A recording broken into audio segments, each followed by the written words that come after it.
The soul's continuation of life after death.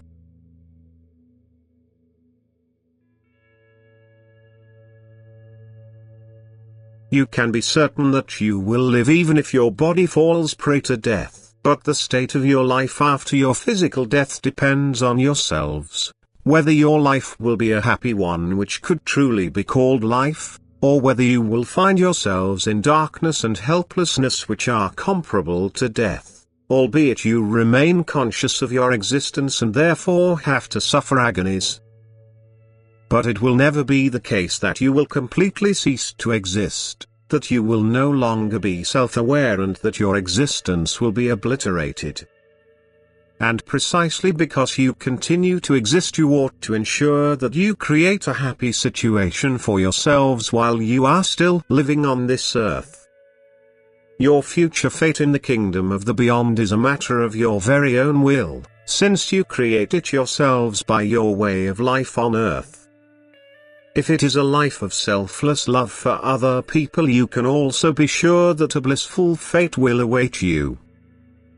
But if you only live to please yourselves, if you lack this love for your neighbor and therefore also for God, you can expect a painful fate indeed. Then you will be poor and wretched because you will lack everything: light, strength and freedom, but you all will experience it as indescribable torment. The fact that you humans on earth have such little faith in life after death also determines your conduct, for you are irresponsible towards your soul because you do not believe that it will continue to live after your body has passed away.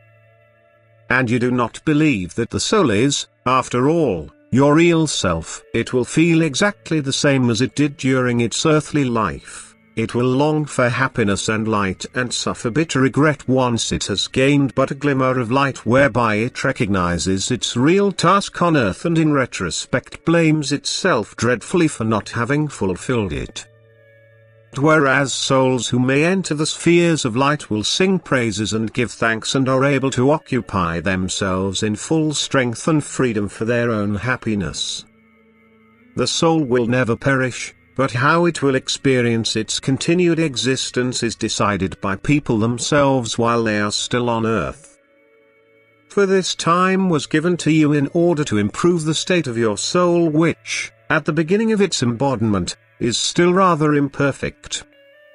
Hence, the work of the human soul should consist of providing for itself a true, immortal life, so that one day it can enter in freedom and light the kingdom where it can be active in accordance with its state of maturity, which is in fact possible at various degrees but which can only be called life when it may enter the kingdom of light. But it is also possible that the soul is still as imperfect at the end of its earthly life as it was at the beginning. Indeed, it can even have grown darker, and then its state is comparable to the state of death. Then it has misused its earthly life, it has not taken advantage of the grace of embodiment, and yet, it will not pass away. This is a very sad, pitiful situation, and yet, it is its own fault, because only the human beings will decide the soul's fate, and this will is free. If only people would believe that they will continue to exist after the death of their body, they would live more responsibly on earth and endeavor to ascend from the deepest abyss. But no person can be forced into faith, yet everyone will be helped to come to believe. Amen.